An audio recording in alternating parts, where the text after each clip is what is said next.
Viewers அனைவருக்கும் வணக்கம்.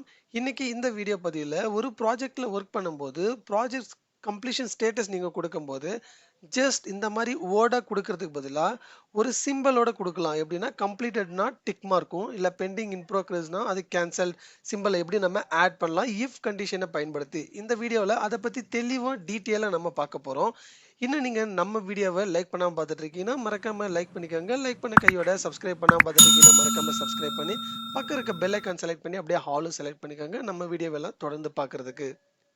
Okay, first நம்ம என்ன பண்ணணும், இந்த இடத்துல ஃபர்ஸ்ட் இஃப் கண்டிஷன் நம்ம கொண்டு வரணும். இஃப் கண்டிஷன் லாஜிக்கல் டெஸ்ட் இந்த பர்டிகுலர் செல் வந்து கம்ப்ளீட்டட். அது எப்படி நம்ம டிஃபைன் பண்ணணும், இந்த particular C3 cell equal to completed. இந்த வேர்ட் வந்து நீங்க ஹார்ட் கோட் பண்ணும்போது it should be within double கொட்டேஷனுக்குள்ள தான் அதை அசைன் பண்ணணும். அது கம்ப்ளீட்டடா இருந்ததுன்னா கேர்ன்ற ஃபங்க்ஷன் நம்ம இங்க பயன்படுத்தி இது வந்து சிம்பல். ஸோ இது வந்து பார்த்தீங்கன்னா மைக்ரோசாஃப்ட் எக்ஸல் ஆல்ரெடி டிஃபால்ட்டா இன்பில்ட் ஆயிருக்கக்கூடியது. இந்த பர்டிகுலர் நம்பர் இங்க அசைன் பண்ணும்போது நம்மளுக்கு டிக் மார்க் வந்து ஆட் ஆயிடும் 252 அண்ட் க்ளோஸ் த பிராக்கெட்.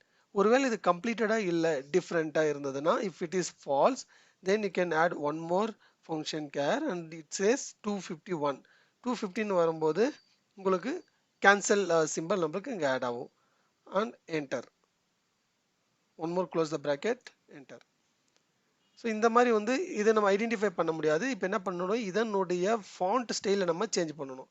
ரொம்ப ஈஸி தான். இந்த ஃபாண்ட் ஸ்டைலில் இந்த இடத்துல வந்து பார்த்தீங்கன்னா விங்டிங்ஸ் நீங்கள் டைப் பண்ணணும். டைப் பண்ண உடனே என்டர் பண்ணலாம், இல்லைனா நீங்கள் அதை செலக்ட் பண்ணிக்கலாம். ஸோ நான் அப்படியே டேரெக்டாக என்டர் பண்ணுறேன். ஸோ பண்ண உடனே உங்களுக்கு இதனுடைய ஸ்டைல் வந்து சேஞ்ச் ஆகிடும். அந்த டிக் மார்க் செக் மார்க் எல்லாமே நம்மளால இங்கே பார்க்க முடியும். அப்படியே இதை காப்பி பண்ணி அப்படியே பேஸ்ட் பண்ணிக்கோங்க கீழே. ஸோ இப்படி தான் உங்களுடைய ஸ்டேட்டஸ்க்கு வந்து ஸோ செக் மார்க் கொண்டு வந்தீங்கன்னா ரொம்பவே ஈஸியாக இருக்கும், பார்க்கறதுக்கு கிளியர் பிக்சராக கிடைக்கும். ஸோ கண்டிப்பாக இந்த வீடியோ வந்து உங்களுக்கு ரொம்பவே யூஸ்ஃபுல்லாக இருக்கும்னு நினைக்கிறேன். இந்த வீடியோ உங்களுக்கு பிடிச்சிருந்தா மறக்காம லைக் பண்ணுங்க. லைக் பண்ண கையோட சப்ஸ்கிரைப் பண்ணாமல் பார்த்துட்டு இருக்கீங்கன்னா மறக்காம சப்ஸ்கிரைப் பண்ணிக்கோங்க. முடிஞ்ச அளவுக்கு ஃப்ரெண்ட்ஸ் கூட எல்லாருக்கும் ஷேர் பண்ணுங்க. தேங்க்யூ ஃபார் வாட்சிங்.